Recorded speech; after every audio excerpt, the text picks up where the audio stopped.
Depois destas coisas, que coisas? Das coisas que João estava vendo. Então, deixa eu te explicar o que é que está acontecendo aqui. Apocalipse é o seguinte, muito fácil, nós estudamos aqui há uns anos atrás, versículo por versículo de todo o livro de Apocalipse, e aprendemos muito. Então assim, o Apocalipse é simples. O primeiro capítulo é o prólogo, são as primeiras palavras, como se fosse a introdução da revelação. E a introdução, que é o primeiro capítulo, é a exaltação à pessoa de Cristo, principalmente o exaltando simbolicamente acima do imperador de Roma. Após essa introdução que exalta Jesus acima do imperador, capítulos 2 e 3 são as 7 cartas específicas às 7 igrejas da Ásia Menor: Éfeso, Esmirna, Pérgamo, Tiatira, Sardes, Filadélfia e Laodiceia. Então, Jesus pediu para o João escrever cartas e enviar para essas igrejas de maneira específica. Então, capítulos 2 e 3, as cartas, as 7 cartas às 7 igrejas da Ásia Menor, que nesse tempo, eu acredito, existem várias linhas, mas eu prefiro a linha que diz que o Apocalipse foi escrito por volta de 95 depois de Cristo, pelo apóstolo João em Patmos, na época do imperador Domiciano, em Roma. Então, partindo desse pressuposto, a Ásia Menor, nesse tempo, era o lugar onde as igrejas estavam mais pujantes, mais relevantes, mais atuantes. Então eu penso que foi estratégico da parte de Jesus enviar cartas para essas igrejas, porque dali partiria toda a questão missiológica e doutrinária da igreja primitiva, uma vez que o Apocalipse já era então o último livro escrito, e a igreja tinha agora já os evangelhos, as cartas de Paulo, as cartas de Pedro, de João, de Judas, de Tiago, e agora com essa revelação, não precisava de mais nenhum texto para orientar a igreja agora tinha tudo que precisava em termos de texto escrito como orientação e palavra de Deus. Então, parte dessa estratégia era investir na Ásia Menor, porque se era lá que estava bombando, então vamos investir, porque lá tem Éfeso, que é porto, e dali do porto vai sair para tudo quanto é lugar, e alcançou os confins da terra mesmo. Então, capítulo 1, introdução que exalta Cristo, capítulos 2 e 3, as 7 cartas, do 4 até o 22, é a visão que João teve do céu. Entendeu? Ele começou a escrever e exaltou Cristo acima do imperador. Aí ele escreveu as 7 cartas para as 7 igrejas, e aí ele teve uma visão. Jesus mostrou a ele algumas coisas lá na eternidade. E ele escreveu o que ele viu. Então, do capítulo 4 até o 22, é o que o João viu. Só que ele viu muita coisa. É como se Jesus me pegasse de um outro lugar e me trouxesse aqui para Guaranhuns e me deixasse aqui alguns minutos, e eu ia reparar aqui o que eu estou vendo. Olha! E aí, voltei lá para onde eu estava e voltei da visão. E aí Jesus fala, agora bota no papel tudo que você viu e envia para as igrejas da Ásia Menor. Aí eu ia, olha gente, era um lugar assim grande, e a primeira coisa que chamou a minha atenção é que era muito bem iluminado. E do lado direito tinham vários refletores. Acima tinha um refletor de LED de cor mais amarelada. Embaixo dele tinham refletores maiores, que eram RGBW, de cores vermelha, verde, azul e brancas. E abaixo deles tinham 3 refletores menores, que também eram RGB, porém 2 estavam somente ligados com as luzes azuis, e o último de baixo estava ligados RGB, Red, Green, Blue, vermelho, verde e azul. Esse é o capítulo dos refletores do lado direito. Depois eu também vi que do lado esquerdo havia uma coluna de refletores da mesma forma que do outro lado, porém estavam organizados e iluminando de maneira diferente. E aí eu descrevo todos os refletores da parte esquerda. À minha frente haviam 3 fileiras de banco. Cada fileira tinha X bancos. A fileira da esquerda era a maior, porque ela ia com bancos até o final. As fileiras do meio e da direita tinham uma passagem atrás, porque as pessoas que entravam pela porta que ficava atrás, passavam por esse corredor onde não tinha bancos, e acessavam os bancos. Nas laterais tinham cortinas, máquinas de ar-condicionado, da marca Carrier. Ao centro eu percebi uma grande vara de ferro, e na frente dela tinha uma câmera, era uma webcam Logitech 4K, você percebe? Eu estou descrevendo com detalhes tudo que eu vi. Por isso que precisa de muito texto, por isso que precisa de vários capítulos. O capítulo só dos LEDs, o capítulo só dos bancos, o capítulo das paredes, o capítulo da tecnologia, o capítulo da decoração. Por isso que tem o capítulo, ele fala, e eu vi o trono, e em volta do trono tinha isso, e de repente do lado tinha uns anjos, e do outro lado apareceu outros anjos, e de repente uns cavaleiros, e de repente não sei quem, não sei quem, não sei quem, não sei quem lá, mas tudo isso, do 4 até o 22, faz parte de uma única visão. Ele viu, e aí Jesus falou, agora escreve tudo que você viu. Nossa, Jesus, mas eu vi tanta coisa, bota no papel aí, ué. Por isso que o livro é grande, por isso que tem muitos detalhes, muitas figuras, muitos símbolos, é animal para cá, é anjo para lá, é trombeta para cá, é taça para lá. Meu Deus, 7 taças, 7 trombetas, que confusão, não estou entendendo nada. Se você começar pela perspectiva de que é uma visão com vários detalhes, aí você começa a entender melhor essa visão. Quando você conhece cada detalhe do que está sendo falado, por exemplo, no meu relato da visão da IB Guaranhuns, eu falei de refletores de LED RGBW. Talvez você ouviu isso e falou, rapaz, eu não sei o que é esse negócio de RGBW. Então o que você tem que fazer? Você tem que pesquisar. O pastor relatou na visão da IB Guaranhuns que tinha refletor RGBW. O que é refletor RGBW? Não sei, então vou pesquisar. O R é de red, vermelho em inglês. O G é de green, verde em inglês. O B é de blue, azul em inglês. O W é de white, é branco em inglês. RGBW quer dizer um refletor com lâmpadas de LED nessas 4 cores. Na verdade, o white é a junção de todas as cores. Então, aí você já passa a entender melhor. Então, qual é o segredo de entender o Apocalipse? 2. Primeiro, entender que é uma única visão, com vários detalhes.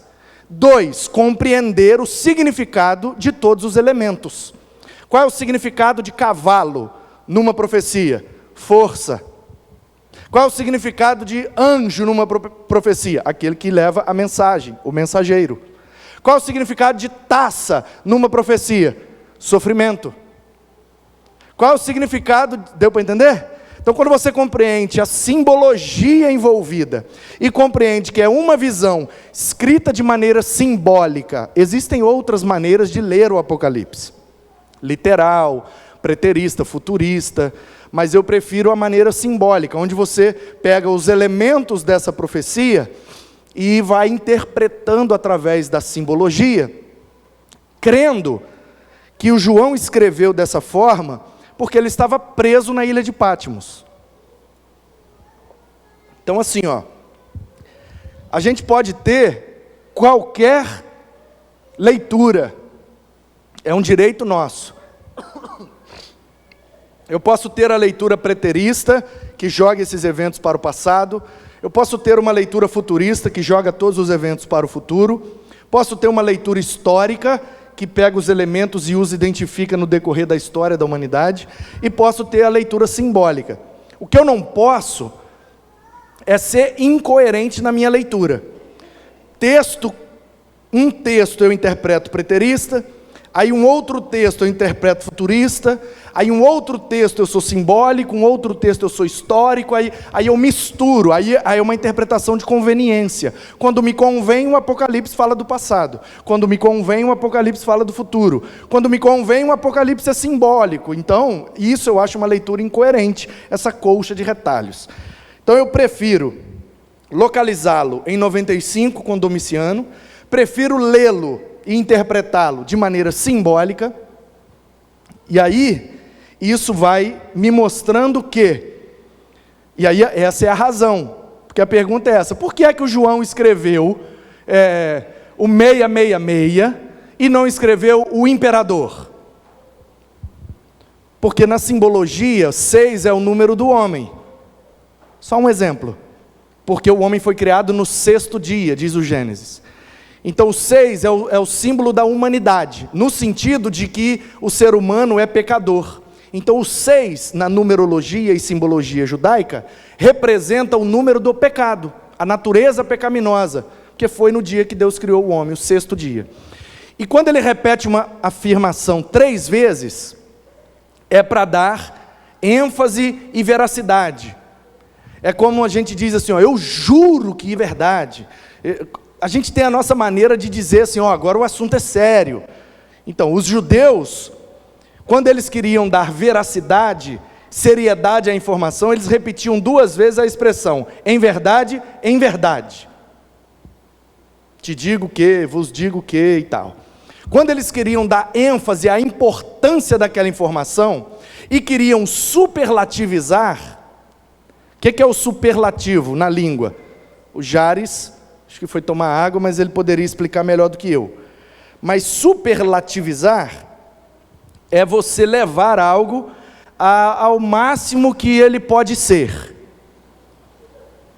Então, na nossa língua, nós temos um dispositivo, que é usar o sufixo íssimo ou íssima. Então, eu falo, essa Bíblia é boa. Não, mas ela é muito boa. Aí como é que eu falo? Ela é boníssima. Essa Bíblia é muito bela. Não, mas ela é muito bela, então ela é belíssima. Esse sufixo nos ajuda a superlativizar a coisa. Quero dizer que a Bíblia é extremamente bela, ela é belíssima. Na cultura judaica, e principalmente na língua hebraica, não existe o sufixo para esse superlativo. Então como que ele faz isso? Ele repete a palavra 3 vezes. Por isso que Deus é santo, santo, santo, Senhor dos exércitos. O que ele quer dizer? Deus é santíssimo, ele é extremamente santo. Ou ele faz assim, repetindo 3 vezes, ou ele fala, é a coisa das coisas. Então, por exemplo, o cântico de Salomão para a sua amada sunamita é um cântico extremamente cântico. Então, ao invés dele falar que era o cântico, cântico, cântico, ele fala, é o cântico dos cânticos. Jesus é o Senhor, ele é o dono de tudo, mas ele é o dono de tudo mesmo. Então, ao invés de falar ele é Senhor, Senhor, Senhor, optam por falar ele é Senhor dos senhores. Ok? Então, toda vez que a Bíblia fala que algo é a coisa das coisas, está superlativizando. Ou repete 3 vezes, ou fala que é a coisa da coisa. Então, quando o João coloca lá, que aquele que está perseguindo é uma besta, e besta é fera, um animal selvagem, incontrolável, ninguém controla, um animal selvagem, a besta, e o número da besta, ou seja, o símbolo que o identifica é 666, 666, ele é humano, humano, humano, ele é pecador, ele é pecadosíssimo, entendeu? Ele é extremamente pecador, por isso que é uma besta, porque toda pessoa que se bestializa, que se torna irrefreável, imparável, que não obedece ninguém, que não respeita ninguém, que faz somente o que quer, se tornou um extremamente pecador. Porque pecado, na raiz da palavra, hamartia em grego, é quebrar a regra, burlar a lei, infringir o mandamento. Então alguém deu uma ordem, você quebrou aquela ordem, você cometeu pecado. Uma pessoa que não respeita a ordem de ninguém é extremamente pecador, é igual um animal selvagem, por isso besta. Então, na simbologia, nessa leitura que faço, em 95 com Domiciano, interpretando de maneira simbólica. Isso pode muito bem ser atribuído ao imperador de Roma, que não respeitava ninguém, fazia o que queria e perseguia os cristãos, e matava os cristãos, e tratava os cristãos de maneira muito cruel. Então João, sendo tratado dessa forma cruel pelo imperador, é preso, porque ele é o último dos apóstolos que estava vivo. Então ele vai para a ilha de Patmos, que era a prisão de segurança máxima do Império Romano, e é colocado naquela ilha junto com vários animais selvagens. E se um animal selvagem morder, comer, mastigar, está morto, o problema é uma prisão de segurança máxima, perpétua.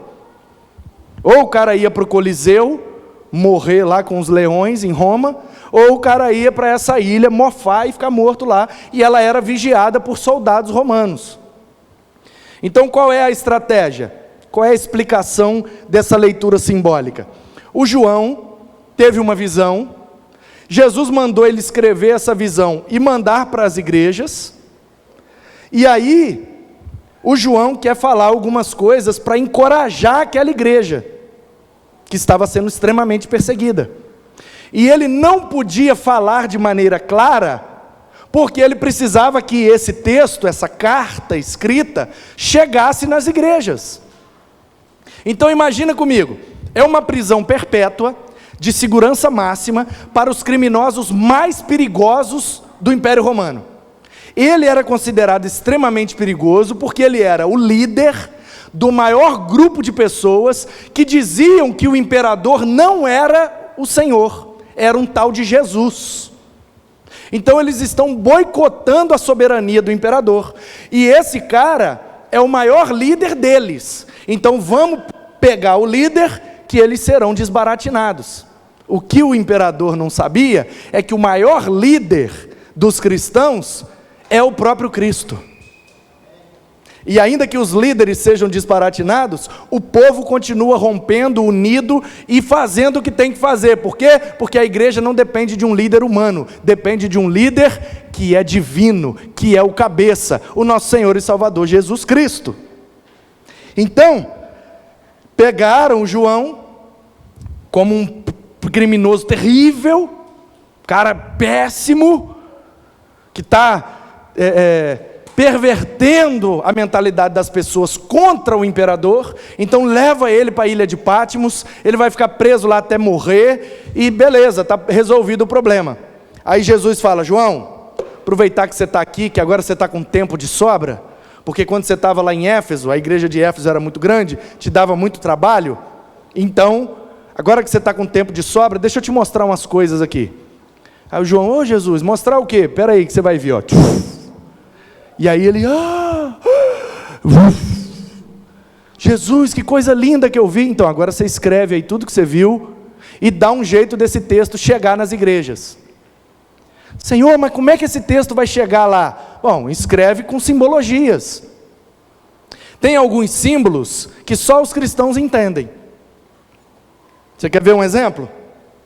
Eu estou num ônibus, aí entra um crente, conhecido meu. Quando ele chega do meu lado, o ônibus está lotado, Transqual, 5:30 da tarde.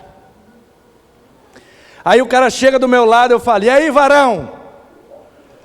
Quem não é crente não compreende o evangeliquez? Agora não muito, porque na internet, zoeira de crente, o pessoal já meio que entende. Mas há um tempo atrás, o pessoal já ia procurar logo o negócio de cortina. Varão? Estou no vale. Quem está do lado, o cara trabalha na empresa, né, na Vale do Rio Doce. Não, no evangeliquez, o que é que significa estou no vale? Estou passando uma dificuldade, passando um momento complicado. Entendeu? E aí, como é que está lá com a varoa? Estamos orando. Quem está em volta não está entendendo nada, mas o crente está entendendo tudo. E a vigília? Fogo puro. Percebe? Nós temos o nosso evangeliquez. Naquele tempo, a igreja foi muito influenciada pela cultura e pela teologia judaica, porque todos os primeiros apóstolos eram judeus.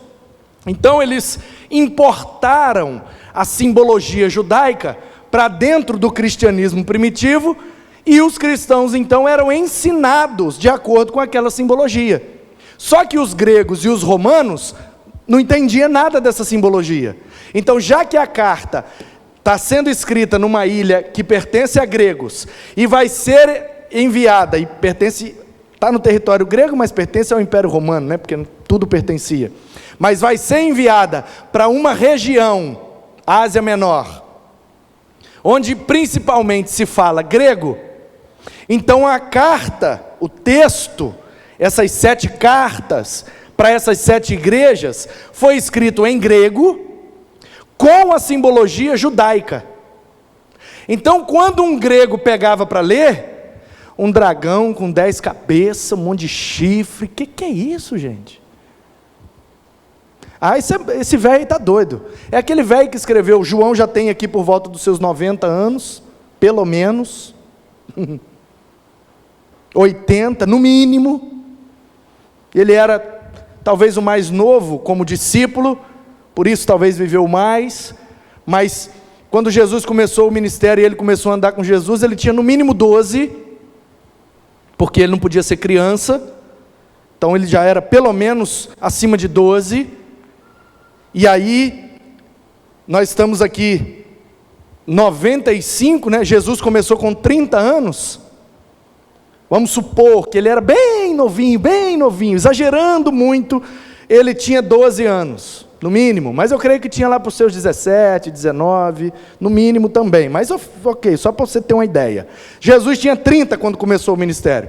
Se ele tinha 12, ele tinha 18 a menos que Jesus. Jesus, novamente, tomando por base que ele nasceu no ano 0. Fica mais fácil de fazer conta, só por isso. Então Jesus nasceu no ano 0. No ano 30 começou o ministério, suponhamos que o João tinha 12. Então ele tinha 18 anos a menos. Então, se ele tinha 12 no ano 30, ele nasceu no ano 18. Em 95, se ele nasceu em 18, em 95 ele tem quantos anos? Quase 80. No mínimo, do exagero mínimo, ele tem quase 80. Quero crer que ele tinha já aqui por volta dos 90. Talvez um pouco mais de 90. Então, nós estamos falando de um senhor de idade. Nós estamos falando de um senhor por volta dos seus 90 anos.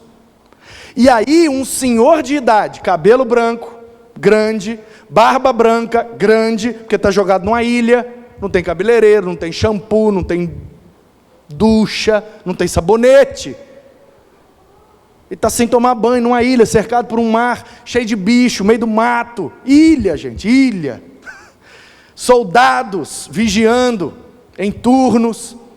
De repente ele chega para um soldado e fala assim: olha só, meu filho, você podia realizar o último desejo do velhinho aqui? Meu senhor, o que é que foi? Você vai morrer aí, já era a vida. Não, então você podia pelo menos mandar essa carta aqui para os meus irmãos que estão lá na Ásia Menor? O cara não é crente, ele não sabe que irmão é irmão em Cristo, irmão na fé. Ele acha que ele tem irmãos mais novos, que moram na Ásia Menor, em Éfeso, e que ele, como preso, já que vai morrer, são as suas últimas palavras enviadas para os seus irmãos. Aí o soldado pega a carta e fala: mas o que é que o senhor quer escrever para eles? Não, pode ler aí. Aí o cara abre. Uns dragão, umas taças, uns anjos, 144 mil, um leão, um boi, uma águia, um homem. Esse velho está ficando doido? Isso aqui deve ser loucura desse velho. Olha, não faz sentido. Que história é essa? Um trono, anciãos, 24 anciãos, e não sei o que, e não sei o que lá. Que coisa doida a carta desse velho. É velho, rapaz, já está caduco, está maluco. Realiza o último desejo dele, tadinho. Pega essa carta e manda lá para Éfeso. E aí mandaram a carta. E na carta estava contida todo esse conteúdo aqui. Então, o que está acontecendo aqui? O João teve a visão. Como é que é a visão? Bom, tem um no trono, 7 espíritos ao redor, e do lado direito um cordeiro, que traz na mão um livro, um rolo, com 7 selos. Geralmente os rolos eram fechados, lacrados, com um selo, mas aqui ele tem 7 selos. À medida que ele ia abrindo o selo, ia acontecendo algumas coisas em volta. E depois de abrir os selos, aí ele vai vendo que na frente tem ali 4 animais. E tem 24 anciãos, 12 e 12. Tudo isso tem uma simbologia e pode ser facilmente explicado, mas agora eu não tenho tempo hábil para isso. Mas aí aparece uma coisa e outra, e aí ele vê, nessa visão toda, vai abrindo os selos, vai vindo anjos, e e papapá, e de repente ele vê 144 mil pessoas. Lembre-se, na minha leitura, isso é tudo simbólico. O número 12 é simbólico, por isso que é 24 anciãos, 12 e 12. Os 12 patriarcas, filhos de Israel, e os 12 apóstolos, discípulos de Jesus. Então está representado ali o povo da antiga e da nova aliança. Tem toda uma simbologia. E tinha gente lá. E para falar de maneira simbólica, quem eram as pessoas que estavam lá, ele fala que tinha 12 mil de cada uma das 12 tribos. Só que nós temos, isso é o capítulo 7, o início, nós temos 3 listas de 12 na Bíblia. Uma está em Gênesis, uma está em Josué, e também lá em Ezequiel é a mesma, e a outra está aqui em Apocalipse. Na lista de Gênesis são os 12 filhos de Jacó. Aí tem o José, tem o Dan, e acabou, e os outros 10. Na lista de Josué, não são os 12 filhos, são as 12 tribos, 12 pedaços de terra. Então, ali nós temos, com terra, não tem o Levi é filho, então ele está na lista de Gênesis, mas ele não está na lista da terra. Por quê? Porque ele foi escolhido por Deus para ser sacerdote, então não vai ter terra, vai cuidar do tabernáculo. Até tem um pedacinho lá e tal, mas não é o caso. Não tem um território destinado aos levitas. Eles vivem da contribuição de todos os outros para cuidar das coisas de Deus no tabernáculo. Então, se você tirou o Levi, ficou 11. Como é que você vai botar um agora? Aí a solução foi, então a gente tira o José, porque antes de morrer o Jacó deu a ele a bênção da primogenitura. Você agora é o primogênito, então ele tem a primazia dentre os outros irmãos. Então, já que o Levi saiu, a gente precisa fechar com 12, porque o 12 é um número simbólico da totalidade da bênção. Então, já que saiu o Levi, a gente tira o José, e como ele é o primogênito, os filhos dele também passam a ter direito na herança. Então a gente tira o Levi, tira o José e bota os 2 filhos do José, Manassés e Efraim. Fechou os 12. Então na lista dos filhos tem o José e tem o Levi e tem o Dan, porque são filhos. Na lista das tribos não tem o Levi nem o José, tem Manassés e Efraim. E na lista de Apocalipse tem a lista dos salvos, porque João está tendo uma visão da eternidade. Na lista dos salvos tem o Levi, porque os levitas serviram a Deus, eles têm que estar aqui. Tem o José,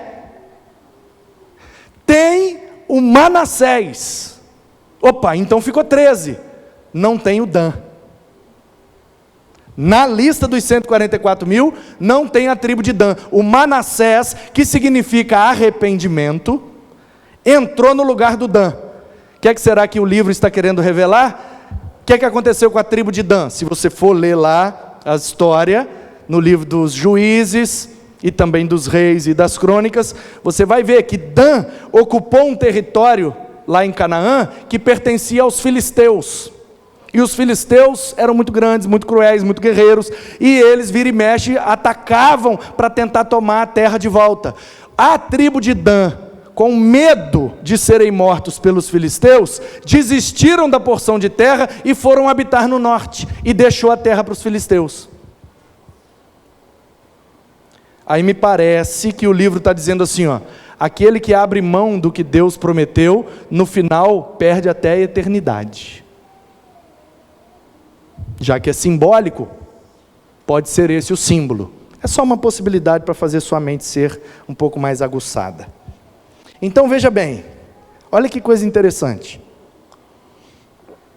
Depois que o João viu o trono e tudo que acontecia ao redor, ele viu o povo que estava diante daquele trono. E era uma multidão de 144 mil. Não é literal, já te disse, eu estou lendo simbólico. 12 mil, porque 1000? Porque 1000 é 1 e 000, não é? 1 é unidade, lógico. E o 0 é totalidade. 1, 2, 3, 4, 5, 6, 7, 8, 9, 10. 10 não é um número, é a junção do 1 com o 0. É uma totalidade, uma dezena. Aí 100 são 10 dezenas. 1000, entendeu? O 0 é a totalidade, total. Total. Então, é uma coisa total, total, total. Lembra quando repete 3 vezes uma coisa? O que é que significa?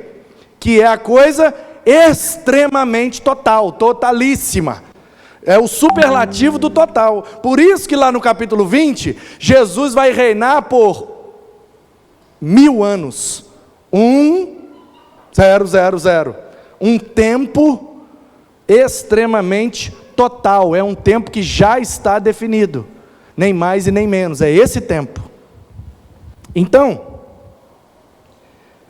depois que ele viu os 12 mil de cada uma das 12 tribos, simbolizando, quem está acompanhando e me ouvindo, diz amém, por favor. É meio coisa, mas se eu não fizer, eu não consigo pregar. Então, depois que ele viu, e aqui, se ele viu uma multidão que representava as 12 tribos de Israel, então, na minha leitura simbólica, ele viu a totalidade, 12 mil, a totalidade dos salvos de Israel, de todos os descendentes de Israel, por isso os 12 filhos do Jacó. Só que aí o Dan saiu, que eu já te expliquei, e entrou o Manassés, que significa arrependimento. Então, ele viu a totalidade, simbolizada pelo número 12 mil, a totalidade de cada uma das tribos que foram salvos. Foram salvos por quê? Porque creram em Cristo, creram no Messias, creram na promessa, creram, mesmo antes ou depois dele ter vindo à terra. Creu, está lá, simbolizado por esse número simbólico de 144 mil.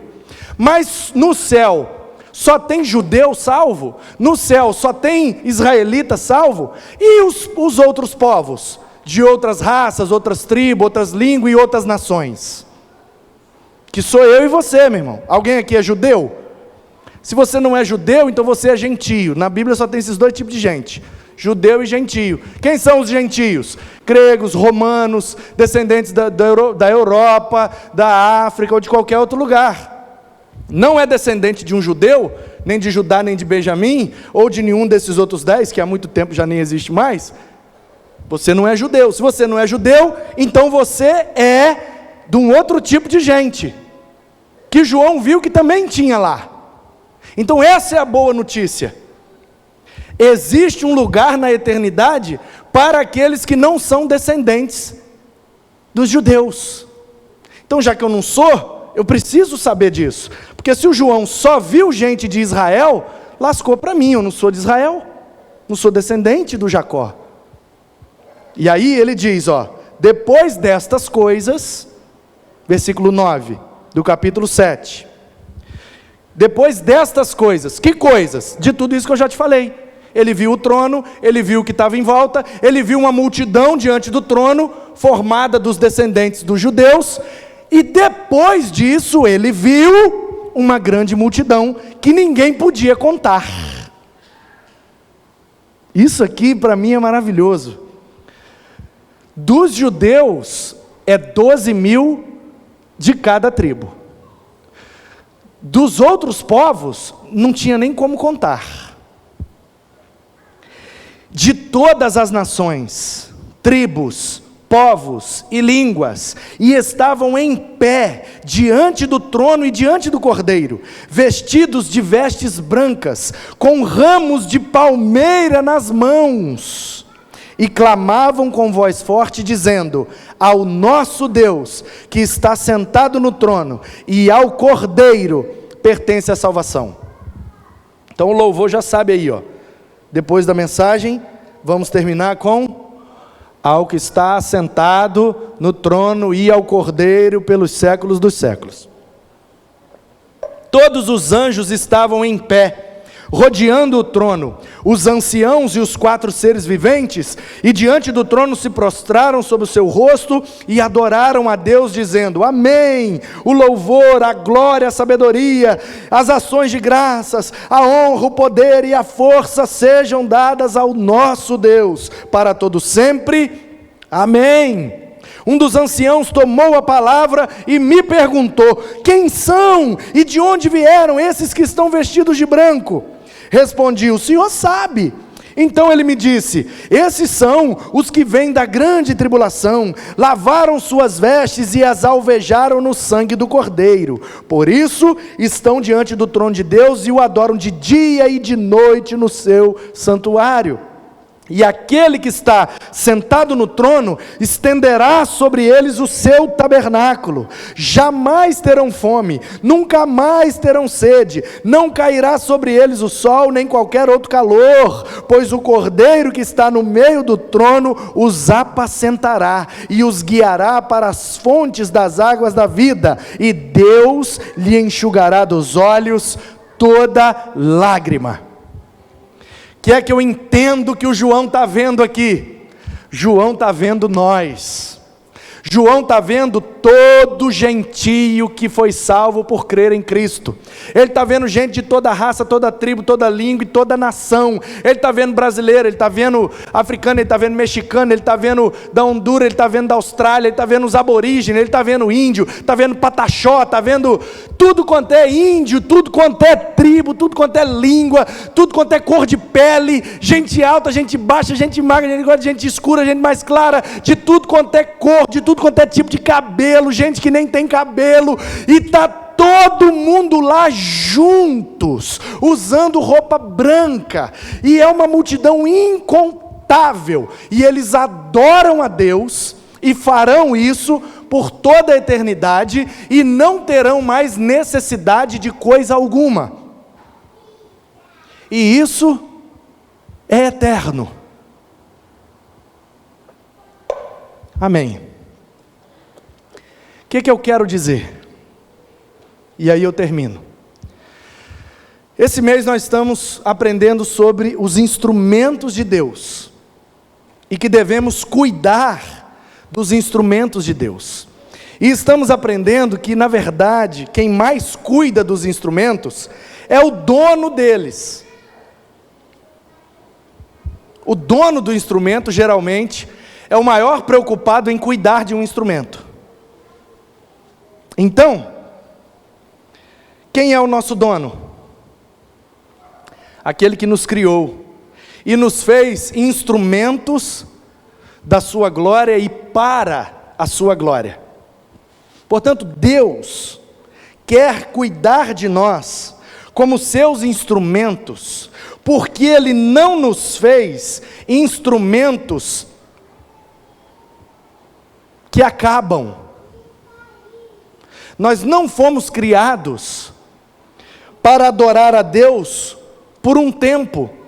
Nós fomos criados, e no projeto original de Deus, é que nós seríamos instrumentos para louvá-lo, para adorá-lo, para exaltá-lo, de maneira eterna. Nós fomos criados para a eternidade, portanto nós somos instrumentos de adoração eternos. Ele não nos criou para prestar culto aqui no Cronos. Enquanto estamos aqui, faremos, mas o nosso propósito original, se não tivéssemos pecado, era produzir a Ele uma adoração eterna, que não para e que não sente falta de nada, que não chora, que não tem dor, Por isso, a simbologia, ele vai enxugar dos nossos olhos toda lágrima. O que é que nos faz chorar? O que é que nos traz sofrimento? Esse tempo, o Cronos, porque é aqui que nós pecamos. É o nosso pecado que nos faz sofrer. É o nosso pecado que nos angustia, que nos oprime, que nos faz chorar. Então a Bíblia está dizendo, um dia vocês estarão num ambiente onde o pecado já não mais alcançará vocês. E aí vocês não terão falta de nada, não sentirão nenhuma dificuldade, não vai faltar nada e não vai ter dor nenhuma para você chorar. E aí você vai fazer somente o que você foi criado para fazer. Você não foi criado para chorar, você não foi criado para sofrer, você não foi criado para viver com falta das coisas. Você vive chorando e com falta e com dificuldade por causa do pecado, por causa da injustiça, por causa do desequilíbrio, por causa da crueldade, da mentira, da maldade. É por isso que esse mundo é difícil e traz dores. Mas um dia nós estaremos num lugar, diante do trono, fazendo o que fomos criados para fazer, e nada vai nos atrapalhar. Não vai ter dor, não vai ter choro, não vai ter fome, não vai ter nada que nos atrapalha, porque são essas coisas que nos atrapalham. Se a gente não tem falta de nada e não sente dor nenhuma, a gente vive louvando e adorando o tempo inteiro. O que é que tira o louvor dos nossos lábios? São as dores, são as adversidades, são os problemas e as ansiedades dessa vida que tiram do nosso lábio o louvor. Então, como Deus sabe disso, Ele já preparou para nós, depois de passarmos por esse período cronológico, onde o louvor é tirado dos nossos lábios por causa das circunstâncias, um dia estaremos ressurretos. E gente incontável, de toda raça, toda tribo, toda língua, de tudo quanto é jeito. E aí, como não tem ansiedade, não tem falta de nada, e não tem dor nenhuma, a única coisa que resta fazer é louvá-lo e adorá-lo. Por quanto tempo? Não tem nem tempo. É kairos. Não tem nem tempo. Lá o tempo nem passa. Não tem passado, não tem presente, não tem futuro. É ausência de tempo. É um estado eterno, onde não teremos nada que nos atrapalha. E aí sim cumpriremos o nosso propósito e o nosso objetivo último, que é, fomos criados para adorar a Deus sem sermos interrompidos por nada. Mas nessa vida, nesse Cronos, ainda presos a uma natureza pecaminosa, a gente é interrompido. A nossa adoração é interrompida por causa de um choro, por causa de uma lágrima, uma injustiça, por causa da falta de algo, ansiedade. Será que eu vou comer amanhã? Será que eu vou conseguir pagar essa conta? Será que eu vou casar? Será que eu vou achar alguém legal para viver comigo o resto da vida? Será que eu vou? Será? E aí nossas ansiedades, nossas dúvidas, nossos questionamentos e nossas dores tiram o louvor de nossos lábios. Aí a gente fica instrumentos igual essa guitarra. Por falta de alguém que toque, ela não faz o que foi criada para fazer. Porque se faltar a corda, se faltar o cabo, se faltar não sei o que, se faltar... É todo um conjunto de coisas que não pode faltar para que a guitarra funcione perfeitamente.